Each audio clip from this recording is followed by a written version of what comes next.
कल्पना कीजिए कि आप एक शांत दोपहर में किताबों की दुनिया में खोए हुए बैठे हैं। इसी बीच शिखा की कहानी का दूसरा भाग आपके सामने खुलता है। जैसे कोई नदी अपने किनारों को छोड़ बहने लगती है। शिखर अब बच्चा नहीं रहा। उसके चेहरे पर नई करवटों की छाया है। कॉलेज की उन्मुक्त हवा, विचारों के झरने और समाज के सवाल उसकी सांसों में उतरे हैं। शिखा का मन अभी भी बेचैन है, लेकिन अब वह सिर्फ सवाल नहीं पूछता, जीवन के डरों, सपनों और सच्चाइयों से जूझ रहा है। आज़ादी की लड़ाई उसके लय में बिखरी है। जेल के कठोर पल उसे भीतर तक झकझोरते हैं। वहाँ वह बाबा मदन सिंह, मोहसिन और राम जी जैसे लोगों से मिलता है और उनके अनुभवों से उनके भीतर नए रंग घुलते हैं। रचनात्मकता का जुनून, आत्मविनाश का डर और जीवन मृत्यु की आँच। शिखर हर मोड़ पर खुद से उलझता जाता है, समाज की धारणाओं से टकराता है। उसकी आंखें मानो हर व्यवस्था, हर धर्म और हर परंपरा को नए सिरे से देखना चाहती हैं। भीतर एक कलाकार है, अकेला, सवालों में डूबा, जो प्रेम और घृणा के भावों की नर्म गरम लहरों में बहता रहा है। शशि की यादें उसके मन की परछाइयों में कभी बर्फ से ठंडी, कभी आग से झुलसती हैं। इस उपन्यास का दूसरा भाग किसी कांच की तरह है, जिसमें शिखा के मन के कई रंग, कई धब्बे एक साथ झलकते हैं। हर पन्ना एक नया दृश्य रचता है। कभी जेल की ऊब, कभी आत्मा की तड़प, कभी उम्मीद की रोशनी। उसके भीतर में क्रांति की गूंज है, खुद को खोजने और समाज को समझने की चुनौती। साथियों, अगर आप इस उपन्यास को सुनेंगे तो पाएंगे कि यह सिर्फ शिखा की कहानी नहीं है, वह हमारे भीतर के सवालों, द्वंद्वों और उम्मीद की भी कहानी है। यह यात्रा है, भीतर की, बाहर की और उस आनंद खोजों की जिसे सब महसूस करते हैं, लेकिन शब्दों की गहराई शायद पहली बार यहाँ मिलती है। नमस्कार, मैं हूँ आपका होस्ट एंड दोस्त डॉक्टर विवेक पांडे। लेकर आया हूँ आपके सामने हिंदी का प्रसिद्ध कालजयी उपन्यास शिखर एक जीवनी का भाग 2, जिसका नाम है संघर्ष। और इस उपन्यास के लेखक हैं सच्चिदानंद हीरानंद वात्स्यायन अज्ञेय। साथियों, अगर आप चैनल पर नए हैं तो चैनल को सब्सक्राइब जरूर करिएगा, वीडियो को लाइक करिएगा और ज़्यादा से ज़्यादा लोगों तक शेयर करिएगा। चलिए बिना किसी देरी के शुरुआत करते हैं। गाड़ी भरभराती हुई दौड़ रही थी। नीलगिरी प्रदेश में शिखर अपने माता पिता और भाइयों को 500 मील पीछे छोड़ आया था और अब मद्रास भी पीछे छूटा जा रहा था। नीलगिरी, मद्रास, महाबलीपुर, मालाबार, त्रावणकोर सब पीछे छूट जाएंगे। वह आगे जा रहा है। गाड़ी उसे खींचती हुई बेतहाशा उत्तर की ओर दौड़ी चली जा रही है। 1000 मील जाकर ही दम लेगी। फिर वहां से दूसरी गाड़ी चलेगी जो 1000 मील और परे घसीट ले जाएगी। सब इन अपने परिचय के स्थानों से 2000 मील दूर। लेकिन ये सब उसके परिचित स्थान क्या हैं? उसे उनसे क्या है? नीलगिरी उसके लिए क्या है, सिवाय इसके कि वहाँ उसके भाई बंद रहते हैं? महाबलीपुर क्या है, सिवाय इसके कि वहाँ वह डूबा था? त्रावणकोर भी क्या है, सिवाय इसके कि वहाँ शारदा थी और वह उनसे लड़ के आया था? जब वह नहीं रहेगा तब वे सब स्थान भी नहीं रहेंगे। वे सब इसीलिए हैं कि इनमें वह है, और अब वह इन सब से भागा जा रहा है। अपने आप की उन पर पड़ी हुई छाप से भागा जा रहा है, अपने आप से भागा जा रहा है। क्या यह सब सत्य है? क्या वे स्थान सत्य हैं? क्या वे सब लड़ाई, झगड़े, प्यार, तिरस्कार सत्य है? क्या वह खुद सत्य है? गाड़ी उसे खींचती हुई दौड़ी चली जा रही है। उसे लगता है कि कुछ भी सत्य नहीं है। शायद गाड़ी का दौड़ना भी सत्य नहीं है, लेकिन वह सत्य के सिवा कुछ हो ही नहीं सकता।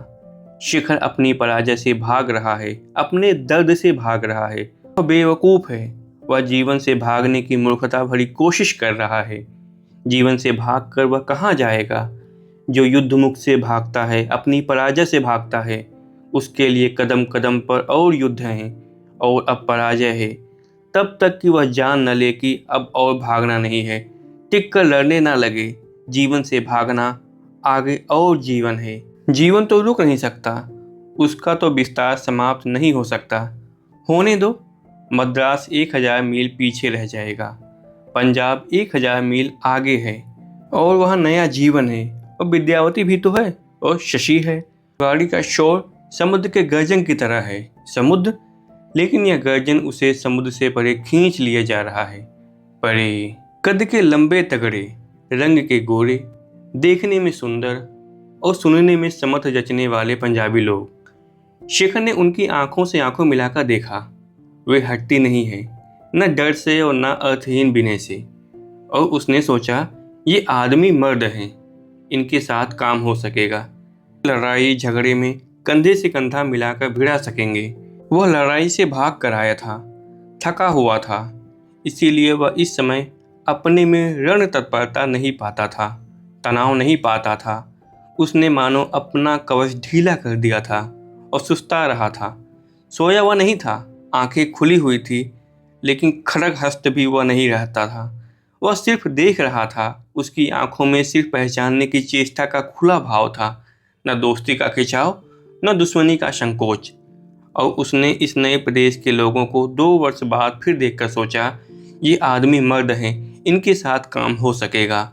2 वर्ष पहले जब वह मैट्रिक की परीक्षा देने आया था, तब उसने इन लोगों को ठीक से देखा भी नहीं था। अपने मस्तिष्क को शारदा से भरे हुए वह आया था, और शशि की ही एक नई छाप वह उस पर ले गया था, और विशेष कुछ उसने देखा नहीं था। लेकिन अब एक लड़ाई से भागकर वह उन्हें योद्धा के ही माप से मापने लगा, यद्यप थके हुए सुस्ता रहे योद्धा के। शेखर में पक्षपात नहीं था, कुछ था तो पंजाब और उनके निवासियों के हक में ही। और वह आते कोशिश करने लगा कि उनके साथ एकात्म एक प्रण हो सके। हॉस्टल के लड़कों से मिलकर उनके विचार जानने की, उनके आदर्श, उनकी कामनाएं समझने की उनसे ही चेष्टा की। जब उसने देखा कि इसमें वह स्वयं विघ्न रूप है, क्योंकि वह उनकी भाषा नहीं बोलता, उनके कपड़े नहीं पहनता, स्पष्ट दिखा देता है कि वह उनमें से नहीं है, तब उसने इनका भी इलाज करना आरंभ किया। उसने 2-3 सूट सिलवाए, कॉलर, टाइयाँ, मोजे, शू, कंघी, ब्रुश, खुशबूदार तेल, पैंट दाबने का प्रेस, कोट टांगने का फ्रेम, एक खाकी 16 हैट हुई। ये सब चीज़ें वह निरीह भाव से ले आया था। चीज़ें उसने सब कुछ साधारण ली, बहुत अधिक पैसा खर्च नहीं किया, पर उसकी पसंद में कुछ ऐसी विशेष सादगी थी कि चीज़ें दाम की सस्ती होकर भी सूरत की सस्ती नहीं जान पड़ती थी। भड़कीली चीज़ इतना अधिक सामने आती है कि उसमें दृश्य महंगे पेन का होना लाजमी हो जाता है। जो चीज़ें सामने नहीं होती हैं वह गुजारे लायक सस्ती होकर भी चल जाती हैं। सूट पहनकर जब वह अपने सहपाठियों में आ मिला, तब उसने देखा कि जहाँ तक ट्रेडमार्क का सवाल है, वह उनकी पात में खड़ा होने का अधिकारी हो गया है। भाषा का प्रश्न अभी था। वह उनकी भाषा ठीक तरह से बोल नहीं सकता था, मुहावरा तो बिल्कुल भी नहीं जानता था। फिर भी रंग ढंग में उनसा होकर और उनकी बात समझ लेने के काबिल होकर वह ऐसा गैर नहीं दिखता था, और धीरे धीरे उनको उनके समाज में प्रवेश मिलने लगा। इस प्रकार वेश के सहारे जिस आसानी से उसे चारों ओर रास्ता मिलने लगा था, उस पर उसे संदेह होना चाहिए था, लेकिन वह संदेह के लिए उपयुक्त मन स्थिति में नहीं था। स्वीकृति पाना, स्वागत पाना, मान्य होना कितना अच्छा था। शिखा चेहरे मोहरे से विशेष असुंदर नहीं था, और वह नया यूरोपियन वेश भी उस पर बोझ की तरह नहीं बैठता था। चुप रहने वाले, अपने भीतर रहने वाले इस आधे जंगली, आधे सन्यासी आदमी की जबान विदेशी सभ्यता की हर समय चलती ही रहने वाली मिथ्या विनय भरी बातचीत में भले ही टकती हो, लेकिन विदेशी वेश भी निभा ले जाने में उसे कोई कठिनाई या हिचक नहीं होती थी। यह वेश उसके लिए बहुत अपरिचित नहीं था। अंग्रेजी भाषा भी उसकी मातृभाषा नहीं तो धातृभाषा तो थी ही। बोलना उसे एक अमेरिकन पादरी ने अपनी भाषा में सिखाया था। शीघ्र ही शेखर ने पाया कि उसे कॉलेज में अधिकांश लड़के जानते हैं, और वैसे नहीं जानते जैसे मद्रास में जानते थे। उसे अपने आप से संतोष सा होने लगा, और इस संतोष में उसकी पढ़ाई भी अच्छी होने लगी। पहली तिमाही परीक्षा में उसने देखा वह 4 विषयों में से 3 में प्रथम है। इससे उसकी प्रसिद्धि और फैली। उससे कुछ स्वागत और हुआ, कुछ परिचय और बढ़ा, और धीरे धीरे यह चारों ओर से आता हुआ सम्मान एक नशे की तरह उसके शरीर में असर करने लगा। उसने नहीं जाना कि कब और कैसे उसके खर्च का बिल दुगने से अधिक हो गया है। कैसे उसके एक टंक के बजाय 3 सूटकेस कपड़े से भर गए हैं, जबकि उसे ठीक समय पर ठीक रंग की टाई तक नहीं मिलती है। टाई जो कुल मिलाकर 2 घन इंच स्थान नहीं लेती होगी। जाना उसने तो यही कि लोग कपड़े खरीदने में उससे परामर्श लेने आते हैं। कॉलेज में जिस दिन वह कोई नई टाई पहनकर जाता है, उसके अगले दिन कई जगह वह देखने को मिलती है, जबकि शेखा के गले से उतर चुकी होती है। देखा उसने तो यही कि अब उसे बोर्डिंगों के बाहर रहने वाले विद्यार्थियों और विद्यार्थिनियों के भी निमंत्रण आते हैं, और उसका कवच अभी तक ढीला ही था। कितना सुख था उसे ढीला छोड़कर पड़े रहने में, अपने को वायु के प्रत्येक झोंके को समर्पित कर देने में। यह वायु उसका श्रम हर लेती है, पसीना सुखा देती है, उसके धमनियों में थकान से दूषित हुए रक्त को ठंडा करके ताज़ा कर देगी, उसका दर्द मिटा देगी। अच्छा है अपने को वायु को समर्पित कर देना, झोंकों के साथ बहना। लेकिन झोंकों में बहकर इधर उधर झूमने से यह लोहे का कवच चुभ जाता है। जब तक कवच है तब उसे कसा ही रहना होगा, या उसे उतार कर फेंक देना होगा ताकि वह उल्टा आघात न करे। क्या शेखर उसे उतार कर फेंक दे? लेकिन वह तो अपने सब वस्त्र, सब वह झूठ मूठ का आडंबर जो राह में बोझ होता है, पहले उतार कर फेंक आया था। अब तो कवच के नीचे उसकी नंगी त्वचा है, नंगी और नरम और जीवित, और उसके नीचे हाड़ मांस का रक्त में छिपकर रहने वाला सूक्ष्म निसहाय अशांत जीव, स्वयं शेखर। तब तक क्या वह कवच को फिर कस ले?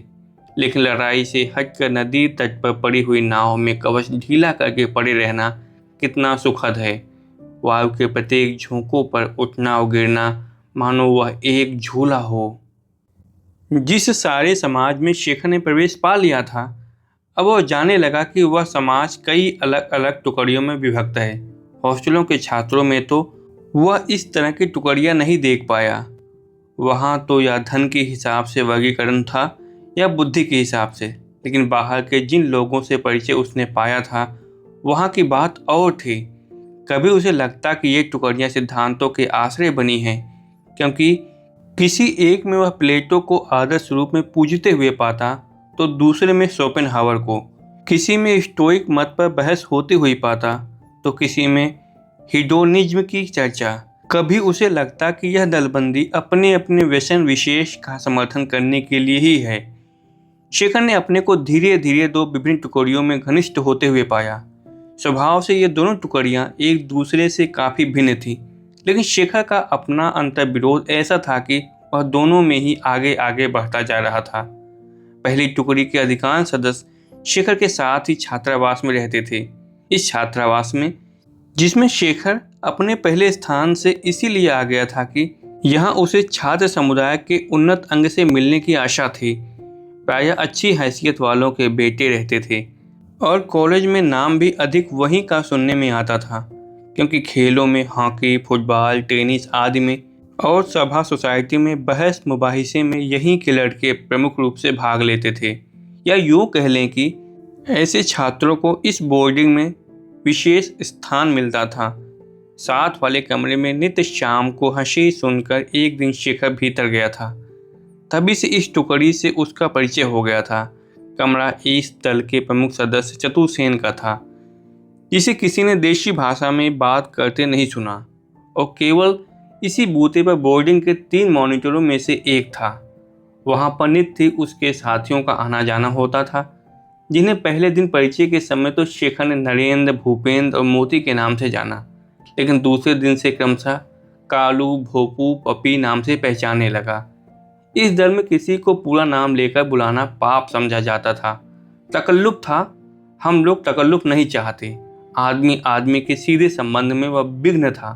हम इंसान को इंसान कहकर जानना चाहते हैं, समाज के लिपे पुते इसके क्रो यानी डरौना रूप में नहीं। यह कालू ने एक दिन कहा था। बात शेखर को पूरी तरह तो नहीं लगी, लेकिन कालू के मुख से अजीब लगी थी, क्योंकि कालू सारे दल में सबसे कम बुद्धि रखता था। पपी की बुद्धि प्रखर थी। कॉलेज में भी उसका स्थान बहुत अच्छा था, लेकिन वह प्रत्येक बात पर एक विकृत व्यंग भरी हंसी हंस देता था, यहाँ तक कि अपने पर भी उस हंसी के साथ निरंतर कटाक्ष करता रहता था। अक्सर वह कॉलेज की लड़कियों की बात करता था और उसकी बात बात से उनकी स्त्री जाति मात्र के प्रति उसकी घोर अश्रद्धा और अवज्ञा टपक पड़ती थी। शिखा को लगता यह आदमी तबीयत का यति है, लेकिन इसका संयम उल्टे मार्ग में पड़कर जहरीला हो गया है। तभी यह उपेक्षणी की अपेक्षा न कर निरंतर विष उगलता रहता है। यह बात कभी उसे आकर्षित करती, कभी एकदम ग्लानि से भरकर पड़े ढकेल देती, लेकिन अपनी तीव्र बुद्धि के कारण वह शेखर के पास पास आता गया और एक दिन विचित्र ढंग से शेखर ने उससे शिक्षा पाई। पपी ने शेखर का परिचय मिस कौल नाम की 3 बहनों से कराया, जो अपनी टोली में रानी, लिली और रूबी नाम से प्रसिद्ध थी। बड़ी एमए में पढ़ती है, दूसरी दोनों बीए में। उनकी फैशनेबल, भ्रू विहीन और रंगी पलकों वाली आंखों और लिपस्टिक मढ़े ओठों के पीछे भी एक प्राकृतिक सौंदर्य दिख जाता था, जिसे संस्कृत बनाने की कोई कोशिश उन्होंने छोड़ी नहीं थी।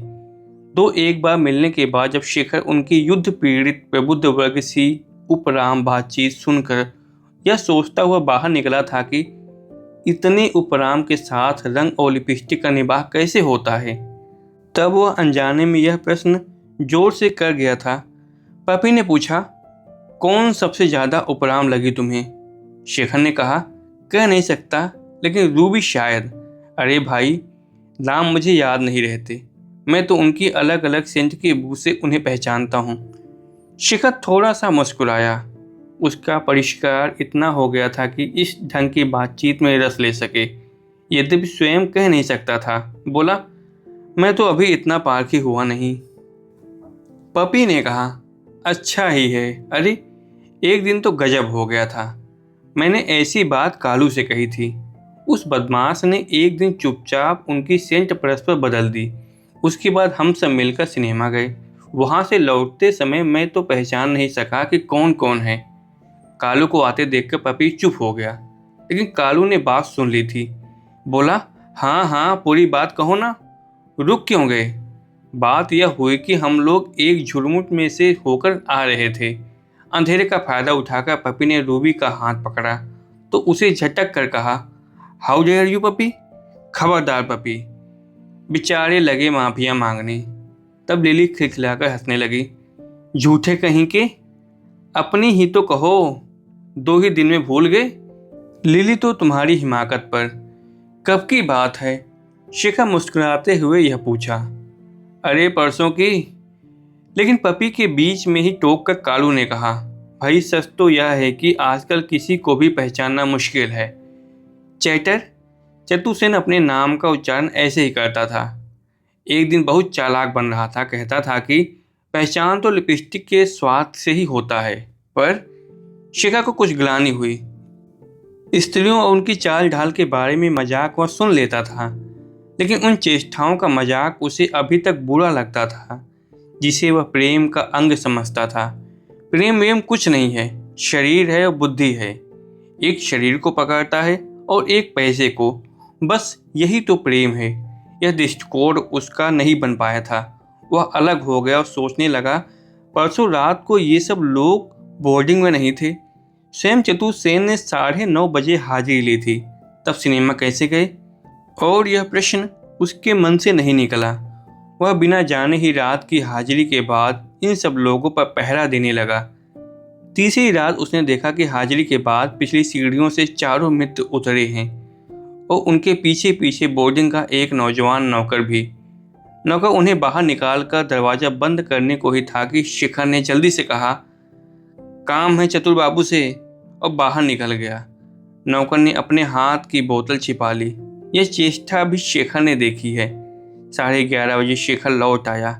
चारों जन 2 मील के करीब जाकर एक घर में घुस गए थे। यह देखकर शेखर लौट आया था। द्वार खुला था। वह चुपचाप पिछली सीढ़ियों से चढ़कर कमरे में आकर सो गया। अगले दिन शाम को वह पता लेने गया कि मकान किसका है। वह उससे कुछ दूर खड़ा सोच ही रहा था कि किसी से पूछूं कि कॉलेज के गणित के प्रोफेसर आ निकले और शेखर को पहचान कर बोले, तुम यहाँ कहाँ शेखर? भले आदमी यहाँ नहीं ठहरते। क्यों? शिखा ने जरा विस्मय से कहा, देखते नहीं, वह सामने वेश्याओं का मोहल्ला है। शिखा विस्मित और लज्जित होकर प्रोफेसर के साथ ही चल पड़ा। दूसरे दल में शेखर ने कभी स्त्रियों की चर्चा नहीं सुनी। इस दल की सारी चिंता मानव सभ्यता के सुधार की ओर लगी हुई थी। स्त्रियों की चर्चा कभी होती थी तो एक वचन में, नारी सभ्यता की धुरी है, नारी सभ्यता की संचालिका है, नारी इस पुरुष प्रधान सभ्यता का केंद्र है, नारी यह है, नारी वह है। संभवतया इसका कारण यही था कि इस दल के सदस्यों में एक ही स्त्री थी और वह इसी दल की नेत्री थी। मरिका ने ऑक्सफोर्ड और पेरिस में शिक्षा पाई थी। वहाँ से डिग्री लेकर वह भारत लौट आई थी, किंतु पर्याप्त धन पास होने के कारण उसने नौकरी करना अनावश्यक समझा। केवल समय बिताने के लिए सप्ताह में 4-5 घंटे एक कॉलेज में अवैतनिक रूप से साहित्य पर लेक्चर देना स्वीकार कर लिया था और इस प्रकार विद्यार्थियों से अपना संपर्क बना रखा था। कॉलेज में यह बात प्रसिद्ध थी कि किसी कॉलेज का कोई भी योग्य लड़का अवश्य मरिका देवी के मंडल में होगा और इसीलिए अपने को योग्य समझने वाले या ना भी समझने वाले लड़के सदा इस ताक में रहते थे कि किसी प्रकार उस मंडल की सदस्यता प्राप्त कर सकें। शेखर को वहाँ उसी की श्रेणी का एक लड़का ले आया था। इस बंगाली लड़के के चपटे मंगोल चेहरे और ऊंची पावर के चमकते हुए चश्मों के पीछे एक टक देखने वाली और कुछ सूजी हुई आंखों से बेवकूफ़ी टपक पड़ती थी, किंतु फिर भी वह था योग्य और अंग्रेजी साहित्य के कुछ अंगों पर उसका ज्ञान बहुत अच्छा समझा जाता था। शेखर ने अपनी परीक्षा में रोजेटी और उसके प्री रेफेलाइट दल के कवियों पर जो निबंध लिखा था, उसी के कारण वह मरिका देवी के मंडल में जाने का अधिकारी समझा गया था और वह बंगाली लड़का उसे वहां ले जा रहा था। शेखर चल पड़ा, किंतु वह सोचता हुआ जा रहा था कि वह समय ठीक नहीं है। उस समय वह इन सब दलों के प्रति क्षोभ और घृणा से भरा हुआ था। दिन में नहाते समय बाथरूम में ही उसकी कालू से लड़ाई हो गई थी। बाथरूम में उसे देर करते देख बाहर खड़े कालू ने गाली दी थी। शेखर ने नंगे ही बाहर निकलकर उसे पीटा था। उस समय से शेखर के भीतर कुछ उबल रहा था। ऐसी हालत में वहां जाना ठीक नहीं था, किंतु यह जानकर कि उसके लिए समय निश्चित किया गया है, वह चल पड़ा। मरिका देवी का ड्राइंग रूम सुंदर था, किंतु उसे उसका सौंदर्य देखने का अवकाश न मिला। कमरे में बैठे 3 और व्यक्तियों को अवश्य वह एक नज़र देख गया।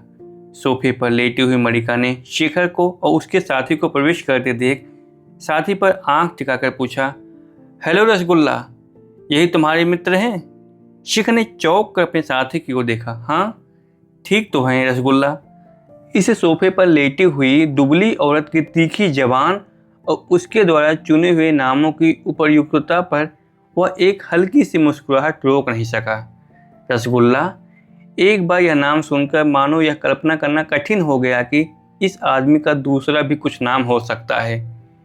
शेखर ने यह भी देखा कि जब तक रसगुल्ला उसका परिचय कराता, मेरे मित्र चंद्रशेखर पंडित, मिस मरिका देवी, तब तक मरिका ने सिर से पैर तक उसे देख लिया और मन ही मन यह तय कर लिया कि यह व्यक्ति दिलचस्प नहीं है।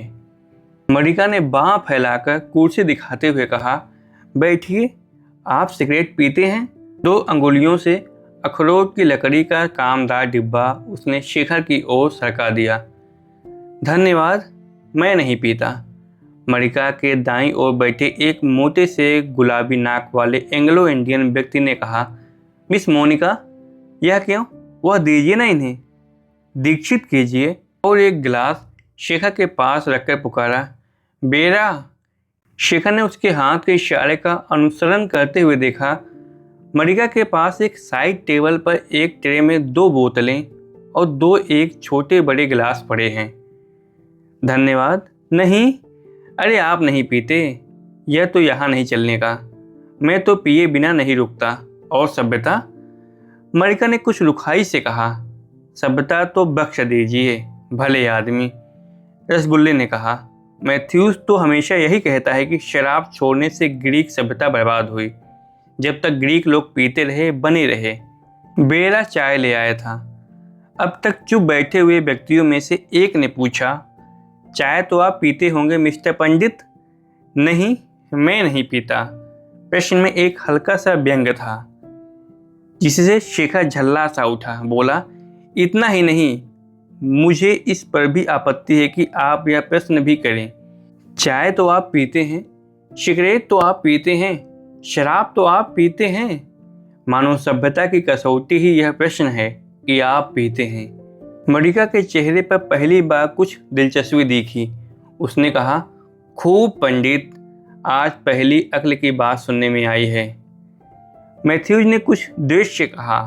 मिस्टर पंडित बोले तो मैं तो समझा कि नहीं, और धन्यवाद के सिवा कुछ बोलते ही नहीं। महात्मा लोग थोड़ा बोलते हैं, पर बोलते हैं काम का। शिखर ने इन बौछारों की ओर उपेक्षा प्रकट करते हुए रसगुल्ले की ओर उन्मुक्त होकर देखा। तुम भी पीते हो? मलिका मुस्कुराते हुए बोली, तो आप उनकी सभ्यता परखने चले हैं? हंसी का कहकहा लगा। मैथ्यूज बोला, अरे रसगुल्ला, वह तो स्पंज रसगुल्ला है। स्पंज की तरह शराब सोखता है।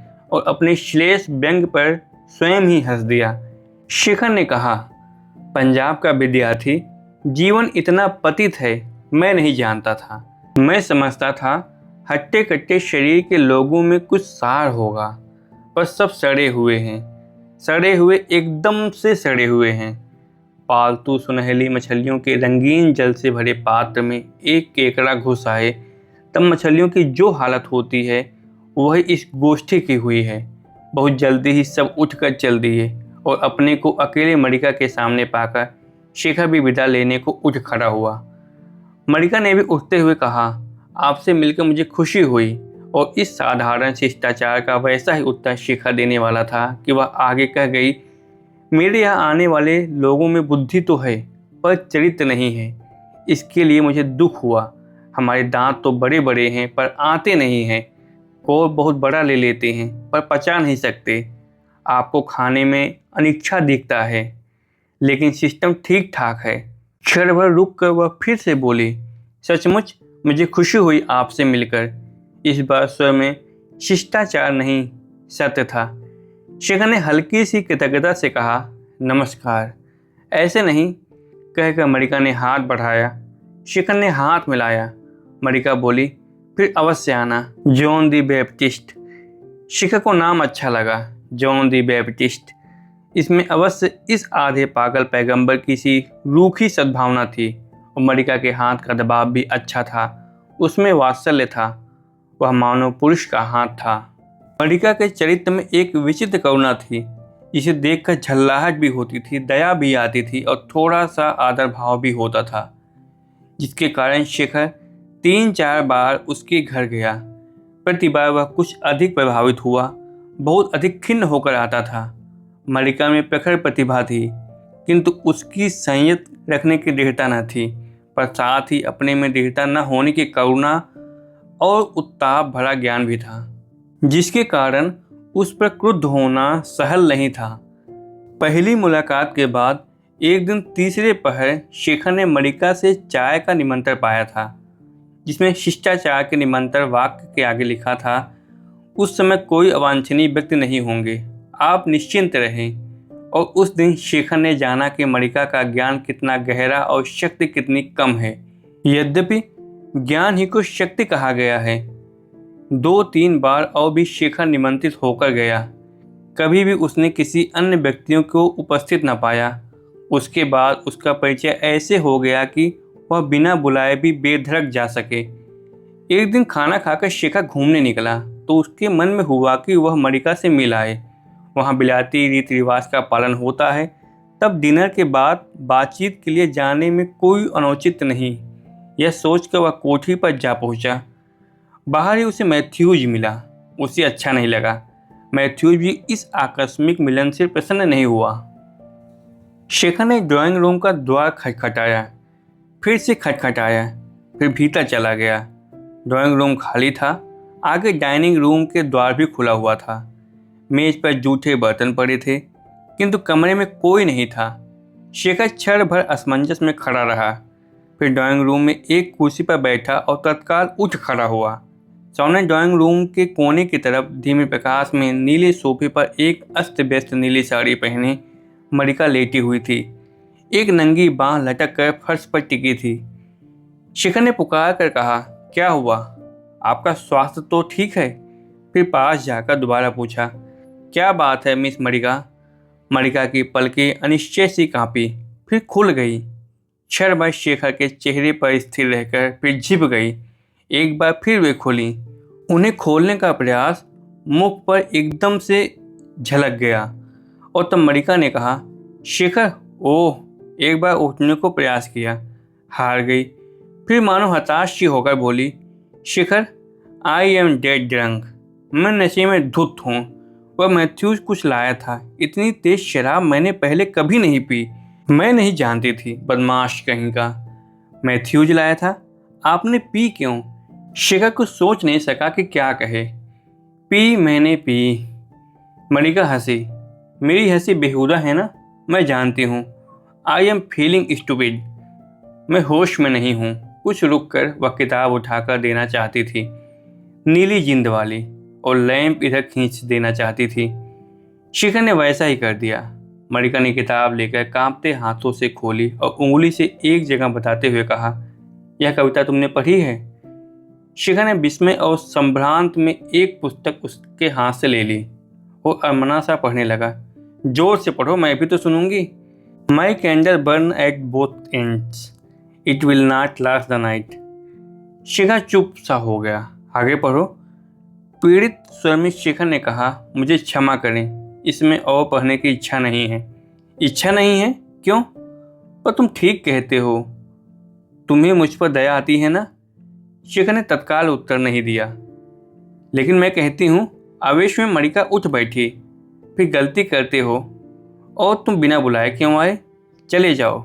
मेरे एकांत में विघ्न बनकर मुझ पर दया करने वाले तुम होते कौन हो? शेखर लौटने के लिए फिरा। तब मरिका फिर हंसी। मैं नशे में हूं ना? मैं जानती हूँ। कैसी बेवकूफ़ी सी हंसी है मेरी। हाँ, तुम जाओ, बुलाने पर ही आना, समझे? शेखर चल पड़ा। मैं ठीक कहती हूँ।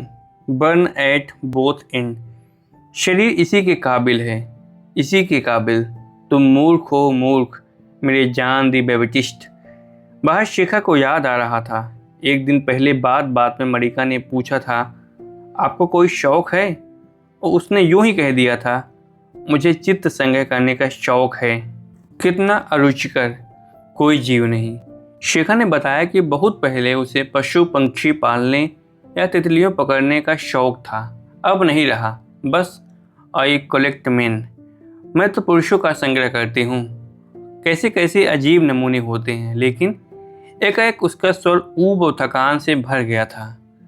चमड़ी के नीचे सब एक से असभ्य, असंस्कृत, लोलुप पशु। उस दिन का यह वार्तालाप याद करके शेखर के मन ने जोड़ा। चमड़ी के नीचे सब एक से, सब पुरुष और सब स्त्रियां, पुरुष और स्त्री, स्त्री और पुरुष, सब एक से। आज की वीडियो में बस इतना ही। मिलते हैं कल अगली वीडियो में। तब तक के लिए धन्यवाद। जय हिंद।